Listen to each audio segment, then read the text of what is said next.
All right, well, welcome everybody. We are here with Bridget Barnes, Director of Boys Town, Nebraska's Common Sense Parenting, for our third Thursdays at 3. And we are virtual again because we're all still staying safe at home. Welcome, Bridget. How are you? I'm good. Thank you, Susan. And how are you doing? I'm doing good. We're hanging in there.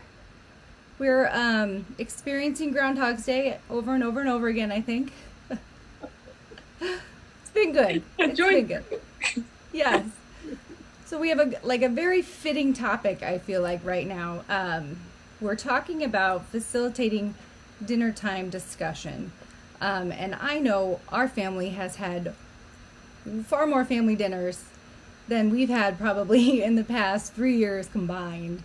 Every meal we're sitting down at the table together, and so there's a lot of time spent at the table. And I know, a lot of families, especially mine, sometimes struggle with, how to start conversations, how to keep the conversation going, and less about conversations, but more about making that dinner table more of a destination place for the family. So it's something that everyone's enjoying and something that everyone's looking forward to coming together to discuss and enjoy a meal together, which is really what we want it to be.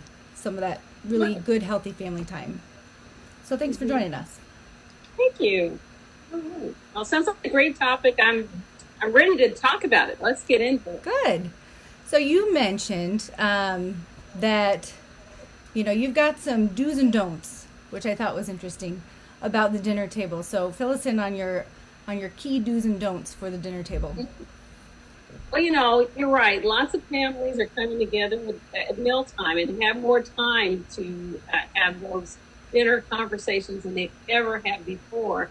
And I think there's some key ingredients that are involved in good dinner time conversation that you want to keep in mind. Those things are finding ways to keep the kids engaged, for them to want to come, to want to be at meals, and that they're not forcing. So Right. keeping kids engaged. And the other thing is to try to figure out how to have conversations without too much effort, that it doesn't, that you're not forcing it, right?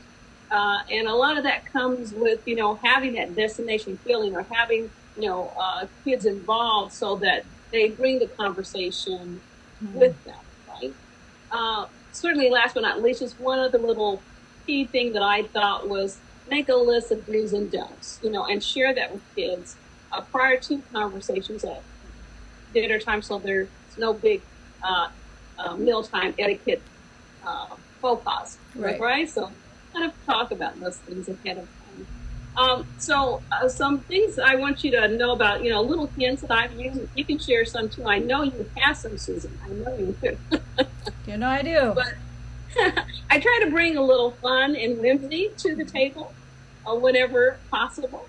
So one thing we do is like bring everybody has a trivia game at home. Mm-hmm. Everybody has this. And some of them have some really neat cards. And so just bring a stack of them or a few of them and pull the cards, and then have that be the conversation starter, right? And so that might be a fun way to bring up a conversation. Also, like you say, destination would be a key thing. Where we're having the meal. Mm-hmm. So is it outside al fresco on the deck, or is it that we're put up a tent and, we're having s'mores and that kind of experience? Or are we having the meal come in to the house from our favorite restaurant, and we try to make it look that way with the candles and everything? Or are we having a virtual meal where we're inviting other people to the meal that are not in the room, but they're in the conversation? Right. So trying to bring that fun and whimsy to the meal can cause a conversation to happen that you don't have to force, right? Yeah. Yeah. That's great. I love that. In our at the table week, we call it, that Boys Town, pushes once a year, sometimes more than that. We really focus on the dinner table and getting families together. And a lot of the ideas you came up with how to change it up and make it a little bit different each night. One of the things I love was putting someone else in charge each night. of how to make it fun, or where the dinner table is going to be, or what the conversation topic is, and really giving the kids a say to make it more interesting and fun. And if they're old enough, letting them cook a meal or provide something. That's been my favorite thing about staying at home is I got breakfast brought to me this morning. I got lunch brought to me yesterday. My kids are cooking more than they ever have, and I am reaping all the rewards from that. So it's fun to get, more than we want. We have to exercise all those calories. For sure. More than I need. Even making it a healthy night. How healthy can we be? Looking at those kind of things. I think, the one thing that we're doing here, Susan, I love your ideas of getting the kids involved, is from start to finish, from going to get it, to prepping it, to cooking it, to hosting it, to setting it up. And, from scratch. That's the one thing that I've noticed that we're starting to do more than ever before, is going back to old recipes that my grandmother or my husband's grandmother cooked, and bringing those back to life, and then having those conversations about the first time we saw, or the first time we ate that, or the memories that brings back to us, and sharing that with our kids. Yeah.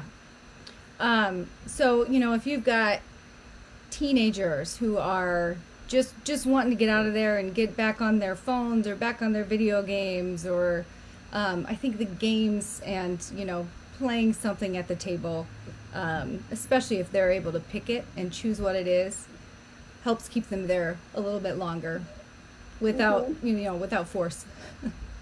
Yeah, and also making their mealtime conversation and etiquette part of earning the screen time. Right. So even though screen time probably not good to have at a dinner table, because nobody would pay attention to each other if we had our screens out. But you can earn extra time, or earn time based on what you're doing at that table and how engaged you are. So definitely making that point.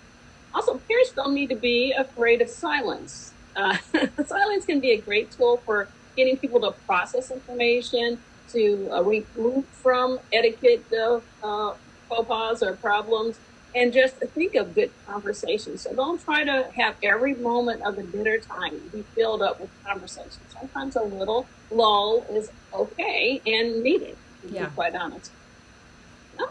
So some do's and don'ts. Are you ready to talk about that? Yeah. You mentioned, writing out a list for your family for do's and don'ts. Give me some examples of what some of those might be. Well, don't have too serious of a conversation at the dinner table. Things that are too emotionally charged, they probably shouldn't even happen here, because you want your mealtime to be pleasant. You want people to want to be there. If it's full of things that are just specific to one kid and makes them feel on the spot, or that are so charged that people get angry or loud, probably shouldn't happen at your dinner table. So have some rules about those kind of conversations. If they do come at the mealtime, say, hey, let's table that for a moment, and you talk to me afterwards, and we'll try to talk to you about that. And we'll go on to something else a little lighter that everybody can engage in. Because maybe those conversations do need to be had. They just don't need to be had in front of everybody. Yeah. Yeah. And you mentioned phones. I imagine phones is a big don't. Yeah, putting the phones all in a bowl, that kind of thing. Who gets the most rings? Maybe have a bet on that. That kind of deal. And who's able to not pick up their phone and avoid that. But yeah, I would definitely put all phones away and make sure that everyone's engaged. Which brings us to another thing: not making mealtime so very long. Kids have a short attention span, and also they do want to get back to other things. So let's not drag it out. I mean, let's make them want to come back. So keep it short and sweet. Not too short that people can't eat, but we don't want to do military mealtime, but we want to make sure that it's not too long. So sometimes I'll break up my meal, or it's more of a European thing where we'll have the main meal and then we'll come back for dessert later. Not having eating everything all at once. For one thing, your tummy's only as big as your fist, so just eat as much as you can, and then maybe come back later for dessert, something like that. Are you one of those people that makes dessert every night? No, No. no.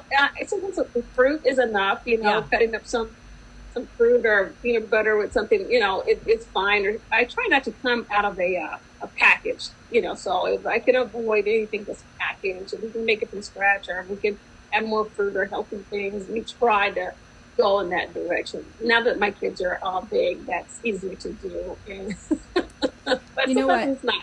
I have been loving, TikTok is a big thing now with kids, and there's all kinds of stuff on there. There's a lot of really fun recipes and ideas for food. My son made pancake cereal the other morning that he saw on Oh, TikTok. really? So there's a lot of the things that they're already consuming and a lot of the media that they're already looking at. There are great ideas on there that they can use to bring stuff to the dinner table, if you just ask and let them be creative.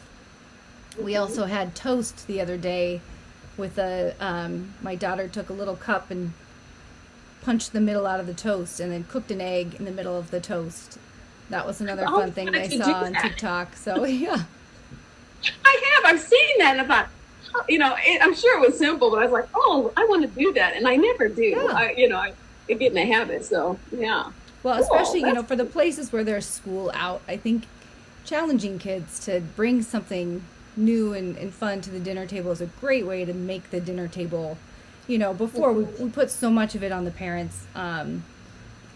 And, now kids need more to do. There's not as many sports. There's not as much available. So let them get back to cooking and create.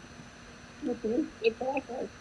Yeah. At your own risk of what you might end up eating, but Exactly. But yeah, I have heard good things about the TikTok and getting some good ideas off of Pinterest. And I watch, I guess, on Netflix, they have these cooks, cook things. And I'm like, oh, I want to try that. So I try it. Sometimes it is great, and sometimes it's an epic fail, but that's fine too. So now what about expectations at the dinner table? So, do you recommend identifying who's cleaning up, who's doing what, who's putting out, setting the table? Is that something that you're identifying beforehand? Does everyone have a job that they always do? And what happens when they don't do that job? Yeah. So, in my house, and it's different for every household, depending on the age of the children and what you need to do. But whoever cooks cleans, because what we notice with the kids is that they would make a huge mess, and then someone else is cleaning that up. So when you're the cook and you have to clean it up, you usually are cleaning along the way so that you can get out of there, and you're not making a horrible mess. But that's for my family. Yeah. Every other family can operate differently. So have some rules about cooking and cleaning. And making sure there have some rules about mealtime, that there's certain things that we're not gonna just have cake at, that kind of thing. So it has to be healthy, it needs to meet some kind of standards for the family to call it a true meal. That kind of thing. There's some rules about etiquette in my household, I'm sure in other households. How we're going to come dressed to meal, unless it's, pajama night and everybody goes to pajamas. That's totally cool. And up to, using your utensils and staying away from inappropriate language at the table, everywhere, but definitely at a dinner table. Are just some etiquette things of do's and don'ts, right? Do you know what my biggest pet peeve is when my kids will come to the dinner table with a blanket wrapped around them and sit down at the dinner table and then try to eat. Food gets all over the blanket. Oh, I swear, I can't tell you how many times we've had to outlaw blankets from the dinner table. Oh, if I heard that once, I've heard it a million times. Parents saying, that their kids are coming with blankets or not coming dressed at all, like what's going on here? So having that rule ahead of time and kids knowing what the expectation is. And I say, go back and look at the refrigerator. What does number 5 say? Okay, you need to come dressed. So why don't you go back and try that? Or what does number 6 say? I don't need to use that kind of language. So when kids know what the boundaries are, it just helps you not to feel like you're a nag. You don't want to be the nag at the dinner table. You want to have a nice meal just like everybody else, right? Right. So now what Which brings us, happens no, go if ahead. sorry, so what happens if somebody brings up something that you know, grades or school or something that's more of a serious topic, you know, that you know you maybe don't want to address at the dinner table, that you want to table till later. You know, what's a good way to handle that? I allow people to bring up a conversation at the dinner table. It's fine. It's just meant you might get tabled. If that topic might get tabled, which is fine, which just means we're going to address it after the meal. So hear them out. We want to hear kids, and sometimes that's where we're hearing them. So if they bring up a topic that's kind of charged or just specific to them and everybody does not need to hear it, sometimes it is a story that everybody should hear and could benefit from. So it's really about you giving the opportunity to truly hear them and stay active listening there with them, and then saying, okay, we're going to table that, you know, and I'm going to talk to you after mealtime, or let's hear more about that and see where we're going. So, you know, just kind of staying in tune. Which brings me to another thing that parents should avoid: nagging. A lot of nagging kids at dinner time about what they didn't do and what you noticed and all this negativity. And so try to have that 4-to-1 praise 4 times for every 1 time you have to correct at the dinner table. And you're going to notice that you're going to be less of a nag at the dinner table when you're having to praise kids for every time you nag them about something. Yeah. That's great. And that, you know, so an example of that would be, you know, your thanks for coming dressed nicely to dinner. Thanks for setting the table. Thanks for sitting down nicely. I noticed, you know, your feet are still up on your chair. We've talked about this. Let's not do that anymore. So it's four statements of praise for every time that you're correcting them. So yes, if you're picking on every little thing, that's a heck of a lot of praise and talking. Yeah, and kids won't want to come to dinner table Right. when they know it's going to be this negative things about all the things I didn't do or should have done or could have done. So Right. parents sometimes pick that opportunity because they have them there, and then it begins to be this very negative thing, and they're wondering why kids don't want to come. Well, it might be some of that. Yeah. Sometimes I talked to my sister the other day, and she was telling me about the little ones at the table and how they feel ignored at the table with all the big people. And then they begin to do behaviors to get some attention. Yeah. Yeah. And so the little ones, they'll say, mommy, and then mommy again, and then say it louder, and then knock something over. So being attentive and maybe giving them time. And so a timer would be a good do to have to avoid ignoring little people. Mm-hmm. So maybe adjust the time for them so that, because they don't have any sense of time. So I get a timer so they can see, okay, it's your time to talk. We all look and listen very intently. Yeah. And the timer goes off, and when the timer goes off, they have to obey the rule. But if you just tell them, okay, it's your time to talk, and they can't see the time, they won't want to stop. They want to kind of hijack the table with their conversation. So giving them time and giving them the attention so they won't do naughty behavior at the table that garnishes the attention of adults. Yeah. I could see that too, you know, as you're in a good conversation and the little ones can't participate quite as much. So I know I'm thinking back at how that probably happens at our dinner table quite a bit. Well, then you're very normal. I feel guilty, Bridget. Thanks. Don't feel guilty. Oh, no, I know. When it comes to dinner table games, one of our favorites is we'll, you know, have everything out on the table. And we do this, you know, a lot when we're out at restaurants and we're waiting for the meal is everyone will close their eyes and one person takes something away from the table. And then everybody opens your eyes and you have to guess what was taken away or what was moved. And then the person who wins gets to go next. And, oh, that's a great way to kill time and get people talking, doing something together at the game. No, I like that. I hadn't thought about that. I will have to try that the next time we're out for dinner. Whenever that is going to be. I know. Or when you have it in, you know, you order in, it's your favorite restaurant. We did that the other day, and that was really cool. And we, you know, had the candles and kind kind of felt like it, not quite, but Yeah. it was nice. And the getting dressed up, you mentioned dinner table. I think that's something that families need right now, especially if you've been at home for a long time and you haven't gotten out much, is to make a night where everybody gets dressed really nice and comes down to the dinner table and you pretend like you're going out somewhere fancy, just to get dressed up and do something different.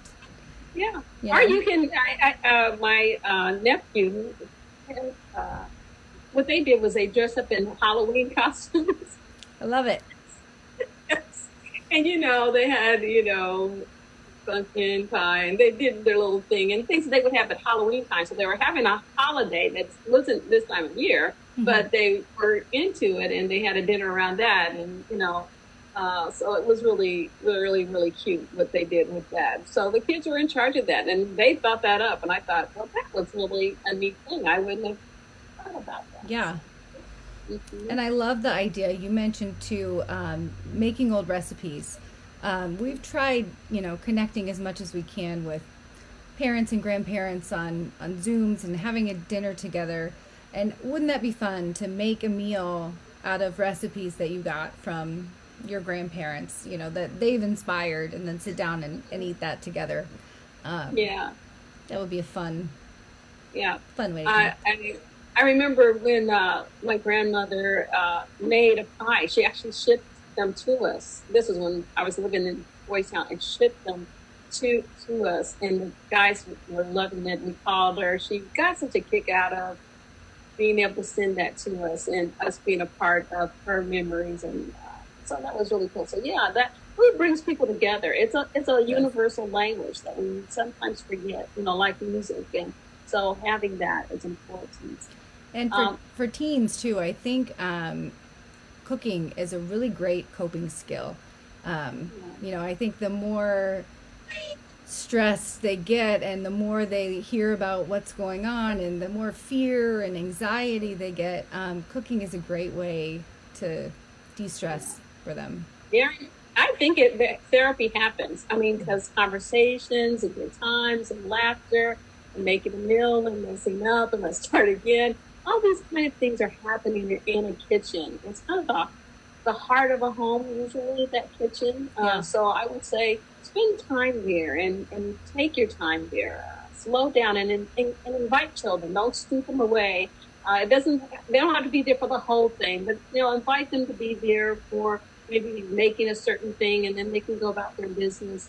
But try to include them as much as possible.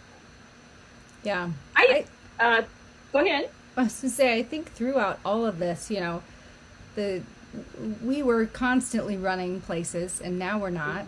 Mhm. And at the beginning of this, the dinner table, was we would eat dinner, and then people would leave, and it's just naturally started to become a place where people just sit and stay.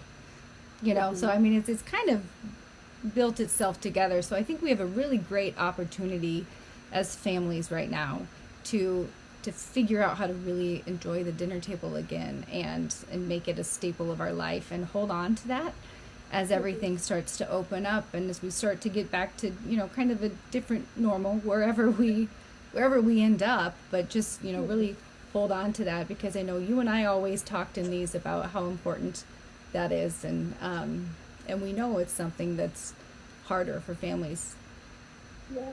It'll be hard not to keep it in place because I know when we go back, we'll jump back into the work full force, Hmm. so to speak. But it'll be important for us to keep some of the things that we've gained here in place.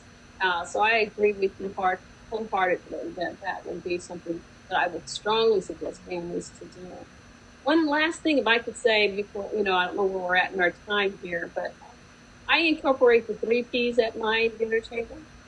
One is to pray, starting, in whichever way you want to pray. Every man picks his own way. So, starting that with some sincere thanks to each other, to God, and to just the life and the things we kind of take for granted, like having food. And there's one in the family struggling with that. Also, just prompting kids to use the skills that given them and taught them to use at a dinner table. Because you never know, as they grow up, lots of important decisions are made at dinner tables, and feeling comfortable around other people when you know how to use those skills, and the parents have taught you and prompted you at a table how to use your skill to be able to communicate, to be able to use good etiquette and manners at a table. And then praise, praise, praise. Meals always taste better when there's, lots of praise around. So making sure the kids know how much you appreciate them. Even if they come to the table with a blanket, praise them for coming, Yep. and all the other wonderful things that kids bring to us at our tables.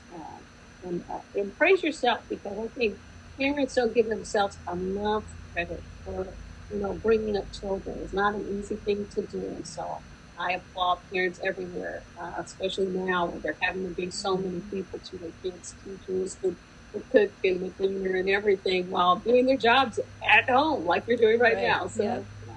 And no one's walked in, so it's a you're win. trained now. Fingers crossed it stays that way. Oh, we got a good comment. Love the 3 Ps. That's great. And praise is, yes, a huge thing, especially now.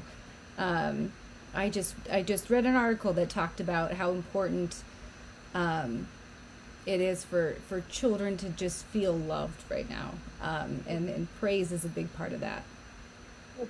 Because it gives you an opportunity all throughout the day to tell kids they're loved. Yeah, and that dinner table provides that opportunity. And right after mealtime, I suggest, if you can, have your family meeting. So any of the topics or any issues that came up at family meeting at the dinner table, do your 20-minute, 30-minute family meeting right after, and get it out of the way and go over some of the logistics that go on in the household that have to be discussed, some of the issues that have come up. It's like can be dealt with and put away, and you move forward, not sprinkled all over your entire day. Right. You can have a family meeting right after mealtime. I think everybody's on board. They seem happy. They're full, and they're like, yeah. We'll do whatever you say, Mom. I'm not moving. Perfect. Yeah. Wonderful. Well, thank you so much, Bridget, for joining us and for all of the great information, as always. I hope you enjoy your family dinners tonight and every other night. What are you guys having for dinner this evening? I don't know. My husband's in charge of cookies. Good. That's also my answer. So we'll both be surprised. Yes. Well, awesome. Well, Thanks. Thank you so much. And are you guys doing Common Sense Parenting classes now, or are you getting set up to do more in person, or what's the latest with that? Yeah, we'll be in 3 phases of bringing back Common Sense Parenting starting in June. We have online classes for parents.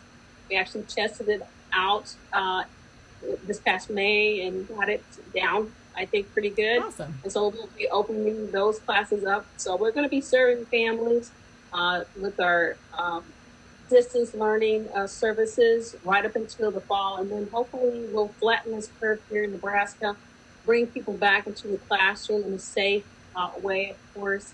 But we're just taking it one step at a time. Awesome. Well, that's great. Hopefully it opens up a new, avenue and can help more people with Common Sense Parenting. The 3 Ps and all of the great advice from Bridget is all derived from the Common Sense Parenting program and her own home. So we really appreciate your time, Bridget. Thanks Anytime. so much. All right. All right. Bye-bye.